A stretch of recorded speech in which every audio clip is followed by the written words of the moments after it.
जनाब खबर हम आपको बता रहे हैं कि महकमा सेहत की सेहत अपनी ठीक नहीं है, और ये हम नहीं बता रहे हैं बल्कि सरकारी रिकॉर्ड बता रहा है। और ये रिकॉर्ड लोकसभा के अंदर पेश किया गया है। लोकसभा के अंदर ज़िमनी सवाल का जवाब दिया गया, जिसमें यह कहा गया कि ministry for health and family welfare की तरफ से यह कहा गया, जब उनसे पूछा गया था कि जनाब किस तरीके का मामला चल रहा, तो कहा गया कि poor utilization of funds point out हुआ है जी कई मकामात से, जिनमें जम्मू कश्मीर का भी जिक्र हुआ है। और साल 2019-20 से लेकर साल 2020-21, 21-22 का भी जिक्र इस पूरे मामले में किया गया है। और कुल मिलाकर यह कहा गया कि मरकज की माली मावनत को सही तरीके से जम्मू कश्मीर इंतजामिया सही तरीके से इस्तेमाल नहीं कर पाई है। सीधे चलेंगे श्रीनगर, फैसल हमारे साथ है। फैसल रियाज, अपडेट कीजिएगा, क्या कुछ ताजा तरीन खबर आपके पास है? ये जो लोकसभा के अंदर रिकॉर्ड पेश किया गया जिसमें कहा गया कि जम्मू कश्मीर इंतजामिया को जो रुकुमात दी गई है, ईयर वाइज वो ब्रेकअप दिया गया, वो ईयर वाइज ब्रेकअप क्या है और उससे क्या कुछ बात सामने आ रही है?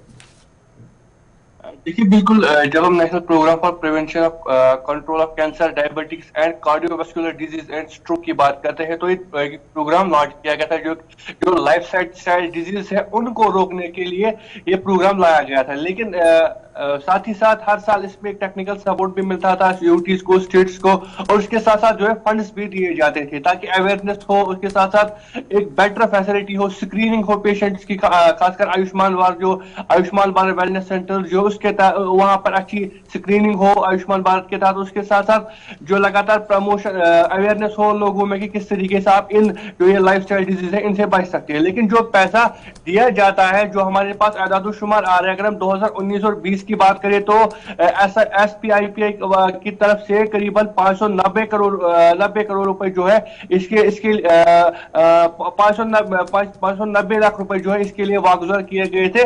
लेकिन उस साल सिर्फ 136 लाख रुपए जो है सिर्फ वो खर्च किए गए, यानी जो 90% फंड था वो अनयूटिलाइज रहा। इसी के साथ साथ अगर 2020 और 21 की बात करें तो 1200 लाख रुपए जो है वो वागुजार किए गए थे इस प्रोग्राम के तहत। लेकिन खाली 40 लाख रुपए जो है खर्च किए गए, बाकी जो है ऐसे ही रहा। इसी के साथ साथ अगर 21 और 22 की बात करें तो इसमें कोई कुछ बेहतरी आई है, फंड जो है अच्छी तरीके से जो है यूटिलाइज हुए। लेकिन अगर पिछले सालों की बात करें तो जो भी फंड इस प्रोग्राम के हवाले से आए हैं सारे जो है ऐसे ही रहे, उनको अनयूटिलाइज रखा गया। तो इस चीज को पॉइंट आउट किया गया है और लगातार इस पर सख्ती बरती गई है कि क्यों इस तरीके से हो रहा है, क्यों अगर कि फंड और टेक्निकल सपोर्ट हेल्थ डिपार्टमेंट्स को मिलता है ताकि ये जो लाइफ स्टाइल डिजीज आम हो रही है, इसमें दिन ब दिन लोग जो है मुलवस हो रहे हैं, क्यों इसमें क्यों हो रहे हैं और क्यों अगर फंड आ रहा है तो इस चीज को यूटिलाइज क्यों नहीं किया जाए। तो जो आदादुशुमार दिया गया है, ये जो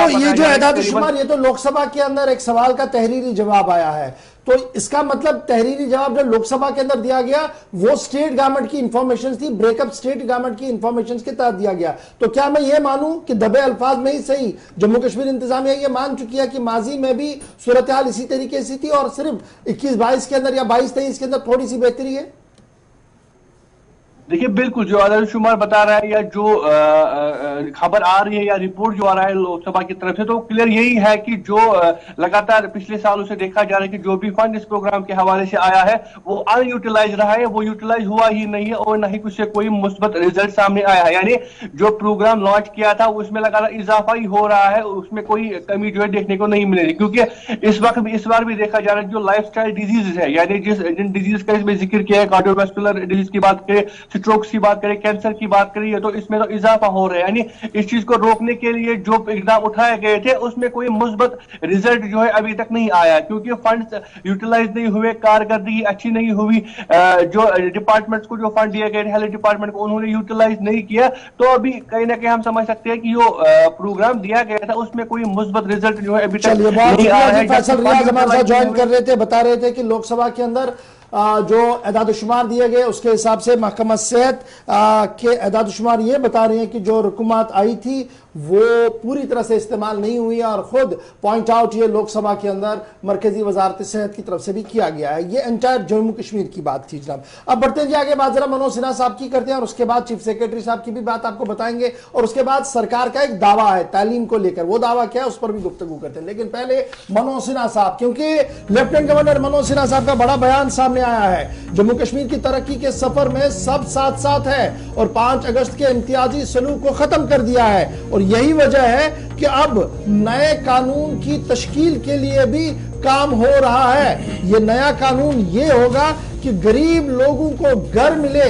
क्योंकि आज तक कोई भी इस तरीके का वाजिया प्रोग्राम या वाजिया कदम जम्मू कश्मीर इलेक्टेड गवर्नमेंट्स की तरफ से नहीं लिया गया जिसके तहत जमीन या घर गरीब लोगों को दिया जाए। लेफ्टिनेंट गवर्नर का मानना है कि आज भी कई ऐसे लोग हैं जिनके ऊपर छत नहीं है और वो किसी न किसी तरीके से रिहायशी जो अपनी रिहाइश है वो किसी न किसी तरीके से उस तरीके से बसर कर रहे हैं, या तो किराया पर है या किसी और कस्म पुर्सी से शिकार हो रहे हैं। लेकिन अब उन लोगों की बात और उन लोगों के दर्द का एहसास जम्मू कश्मीर लेफ्टिनेंट गवर्नर इंतजामिया का हो चुका है और बाज़ाब्ता तौर पर एक कानून लाया जा रहा है जिसके तहत गरीब लोगों को ये जमीनें दी जाएंगी जो गुज़श्ते दिनों रिट्रीव कर दी गई है। नंबर 1। नंबर 2, उनका मानना था कि मैं जो कुछ कर रहा हूं, यानी लेफ्टिनेंट गवर्नर साहब जम्मू कश्मीर के अंदर जिस तरीके से इकदाम कर रहे हैं इसका कतई तो ये माने नहीं है कि मैंने यहां पर चुनाव लड़ना है। मैंने जम्मू कश्मीर के दर्द को महसूस किया और उस दर्द की दवा करने की कोशिशें कर रहा हूं और लगातार करता रहूंगा। और साथ ही यही वजह है कि जो सबसे पिछड़ा वर्ग है, यानी जो सबसे कमजोर लोग माशरे के अंदर है, उनकी बात लेफ्टिनेंट गवर्नर कर रहा है। ये मनोज सिन्हा साहब ने बयान दिया है। उनका मानना था कि अब वो दौर गया जब बाबू और अफसरशाही चला करती थी। आज अवाम की बात हो रही है, गरीबों की बात हो रही है और गरीबों को जमीन और मकान फराहम करने का कानून साजी हो रही है और बहुत जल्द ये कानून सामने आएगा। एक साथ 36 उपग्रह लॉन्च। जिन लोगों ने इस कानून को बदला उनको भी आप जरा ध्यान रखिएगा, क्योंकि हमारी स्मृति थोड़ा बड़ी कमजोर होती है और कुछ ही दिनों में हम एक जमीन का सवाल आया है। मित्रों, बहुत दुख के साथ मुझे कहना है यहाँ कोई कानून नहीं है गरीब आदमी को जमीन देने का। पता नहीं कैसा राज था यहाँ। वास्तव में यहाँ कोई कानून नहीं। कानून हम बना रहे हैं, निश्चित बनाएंगे। प्रधानमंत्री आवास योजना में मैं इस कठिनाई को जानता हूं। ऐसे अनेक गरीब हैं जिनके पास जमीन ही नहीं है तो उनको आवास कहां बनेगा। ये कानून जल्दी बनेगा और जितने लोग जिनके पास जमीन नहीं और वास्तव में गरीब हैं उन्हें जमीन भी दी जाएगी, उनका आवास भी बनाया जाएगा। ये ऐसे ही सामाजिक संस्थाओं, जो बात मान्यवाल साहब ने कहा कि भवन बनाने के लिए, वो कानून अभी आज की तारीख में यहाँ एग्जिस्ट नहीं करता है। हम उस पर काम कर रहे हैं। लैंड डिजिटाइजेशन का काम पूरा हुआ है। लगभग अधिकांश लोगों को हिंदी, अंग्रेजी और उर्दू में पासबुक दी जा चुकी है और भी रेवेन्यू से रिलेटेड कई काम हैं जो अंतिम चरण में है। ये काम निश्चित रूप से होगा और जब कानून बन जाएगा तो गरीबों को आवास भी मिलेगा और गुरुजी की स्मृति में बनने वाले सभागार के लिए जमीन भी जरूर देगा जम्मू कश्मीर प्रशासन। आपको मालूम है, मुझे भी पता है कि लंबे समय से अनेक वर्गों के साथ भेदभाव किया गया, बराबरी का हक उन्हें नहीं मिल पाया। माननीय प्रधानमंत्री जी ने 5 अगस्त 2019 को जिस दृढ़ इच्छा शक्ति का परिचय दिया, उसके कारण बहुत सारी चीजें बदली। एलजी मनोज सिन्हा बात कर रहे थे और गरीबों को जमीन और मकान फराहम करने के लिए कानून साजी होगी बात कर रहे थे और 5 अगस्त के बाद जो हुकूमत ने फैसला किया उसकी तायद करते नजर